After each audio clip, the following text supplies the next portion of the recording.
አልጋ ባልጋ አይደለም ትዳር። ግጭት አለ።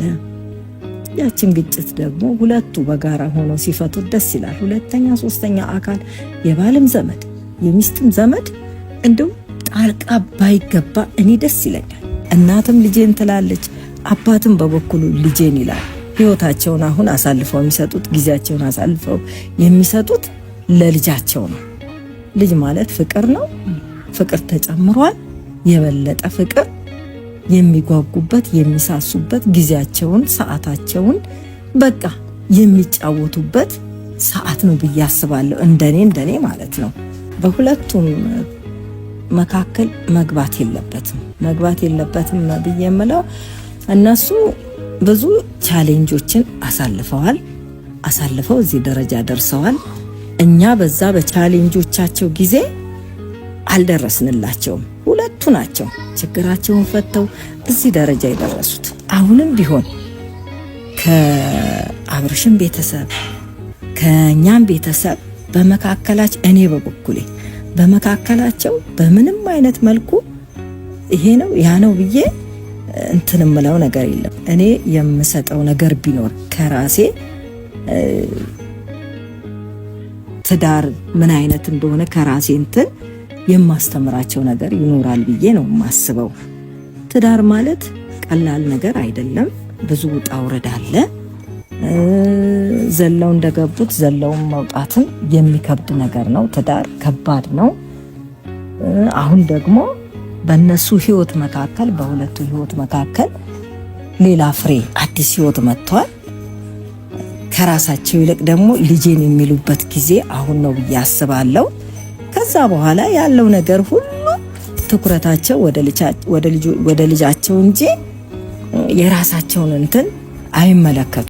የልጅም ቤተሰብ የአብርሽም ቤተሰብ የሩታም ቤተሰብ ቢሆን ማናችንንም እኛ በእነሱ መሀል መግባት የለብንም፣ አይመለከተንም። በመሀላቸው ስንገባ ወይም በሷ ዙሪያ ያሉ ሰዎችም ሆነ ማንም ሰው ሆነ በትዳራቸው መሀል ጣልቃ መግባት የለበትም እላለሁኝ።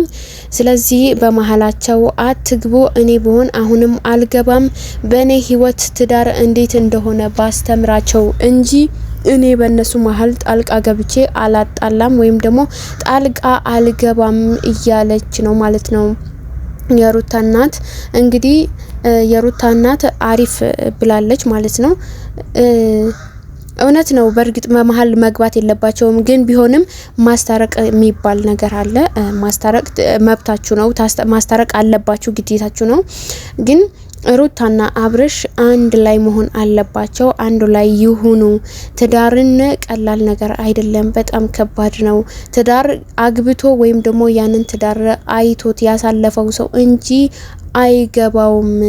ስለዚህ ብዙ መልሶችን እሰጣለሁ። ዛሬ የመጣሁት ለብዙዎቻችሁ ጥያቄ የሆነውን ነገር ለመመለስ ነው የመጣሁት እንግዲህ ይላሉ ማለት ነው የሩታ ማዘር እና ያው ያሉትን መጀመሪያ ሰምታችሁታል ቤተሰብዬ።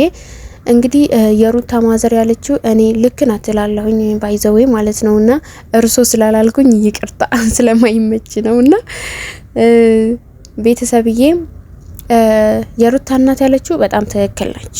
በጣም ከምነግራችሁ በላይ ማለት ነው። ለምን ብትሉ በሰዎች መሀል እኛ ትዳር ባናቅም ስለ ትዳር ባናቅም ግን ቤተሰቦቻችን ወይም እናት አባቶቻችን እንዴት እንዳሳለፉት እንዴት እንዳሳደጉን እኛ እናውቀዋለን። እና የልጅ ብላም ሩታ ያልሆነ ነገር ውስጥ መግባት አትችልም። አብርሽም እንደዛው ማለት ነው። ሩታ ለልጄ ነው ብላ በጣም ብዙ መስዋዕት መክፈል የለባትም። ከዚህ በላይ ከዚህ በፊት ያሳለፈችውን በጣም ብዙ መስዋዕት አሳልፋለች። በጣም ብዙ ነገር መስዋዕት አድርጋል። በጣም ብዙ ነገር አሳልፋለች። ቻሌንጆቹን አሳልፋለች። ግን በዛ ሰዓት እኛ አልነበርንም። ስለዚህ አሁንም ደግሞ ያን ነገር ማሳለፍ አለባት መልካም ነገር እስኪፈጠር ድረስ ብላለች ማለት ነው የሩታ ማዘር።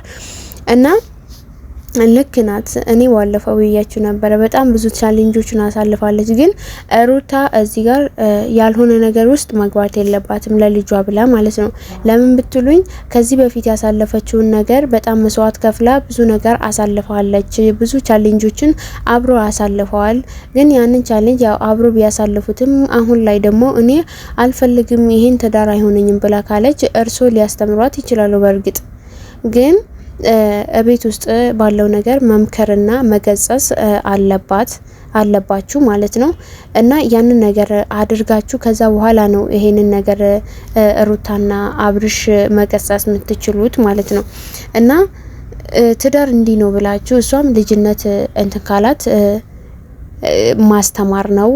ተይ ብላችሁ ልጅሽን ከአባቱ ጋር ይደግ አብራችሁ ሁኑ። አሁን ገና አንቺ ልጅ ነሽ። ስለዚህ በልጅነትሽ ከባልሽ ጋር መለያየት የለብሽም፣ አብራችሁ ኑሩ እና ከዛ በፊት ደግሞ አብርሽ የሚታገስና በጣም ጥሩ ልጅ እሆናለሁ፣ የበፊቱ አብርሽ እሆናለሁ፣ እንደ አሁን አልበላሽም እያለ ሚል ከሆነ መልካም ነው፣ ደስ ይላል። በዚህ መልኩ መቀጠል ነው ስታስታርቋቸው ማለት ነው፣ ወይም አብሮ ሲሆኑ ማለት ነው። እና እንደዛ ማድረግ ነው እንጂ በአንዴ ይሄንን ውሳኔ መወሰን ማለት በጣም ከባድ ነው ለሩታም ቢሆን ማለት ነው። በዛ ላይ ሩታ ያው ልጅ ብትሆንም የልጅ አዋቂ ነች፣ ትልቅ ጭንቅላት ነው ያላት። ስለዚህ አስባ በስነ ስርዓት ይሆናል አይሆንም ብላ በቃ አገናዝባ ነው እንግዲህ የምትናገረው። ግን አንዳንዴ ራሳችን ላይ የምንወስናቸው ውሳኔዎች በጣም ይጎዱናል ከምነግራችሁ በላይ ማለት ነው። እና ያንን ነገር ደግሞ ከመሆኑ በፊት ራሳችን አስተውለን ረጋ ብለን ሰከን ብለን መናገር ነው ያለብን። እና አንዳንዴኛ ምን እናደርጋለን መሰላችሁ ቤተሰብ፣ አሁን እኔ የሆነ ነገር ከመወሰኔ በፊት አልወስን እላለሁኝ። ከዛ አይ ከዛሬ ነገ ይሻላልና ቆይ እስኪ ላስብበት፣ እስከዛ ሰዓት ድረስ በደንብ ላስብበት ብዬ አስብበት ነው መናገረው ማለት ነው። እና ያንን ነገር አስተውለን ከተናገርን በኋላ አይቆጨንም። ወይም ደግሞ አስተውለን ይሄን ነገር የኔ አይፈጠርም የኔ አይሆንም ብለን የምናስብ ከሆነም በደንብ ጊዜ ይፈልጋል። አስተውለን አገናዝበን የወደፊት ህይወቱ ምንድነው፣ እስኪ ያሳለፍኩት ጊዜ ምን አይነት ነበረ፣ እንዴት ነበረ ብለን በደንብ አድርገን አስበን ለህይወታችን ስጋት እንዳይሆንብን ማድረግ ነው ያለብን ማለት ነው። እና የሩታ እናት አሁን ማናቸውንም ሆነ በመሃላቸው አትግቡ፣ ሁለታቸውንም የጨርሱት። የአብርሽ ጓደኞችም ሆነ የአብርሽ ወንድም ማንም ሰው ቢሆን አሁን የሩታ ቤተሰቦች ማናቸውንም አልገቡም ነበረ። ግን እሷ ሜላት ነበረች ተው ምናምን ነገር እያለች ያስጠነቀቃቻቸው ነበረ፣ እነ ብሩክ ማለት ነው ስታስጠነቅቅ ነበረ እንጂ ሌሎቹ ጋር እየሄደች አልነበረም። ግን የአብርሽ ቤተሰብ ደግሞ ያው ሁሉም ሰው ተነስቶ ነበረ።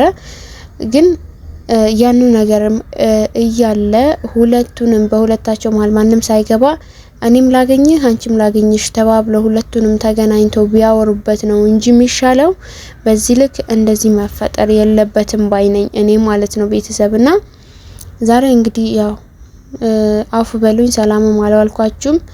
ማስተራብነት በጣም ታሞ በጣም አዝኛለሁ። የምሬ ነው የምላችሁ፣ በጣም ደብሮኛልና እስኪ ይሄንን ላስተላልፍላችሁ ብዬ ነው። የኔ ቆንጆ ወዳችኋለሁ።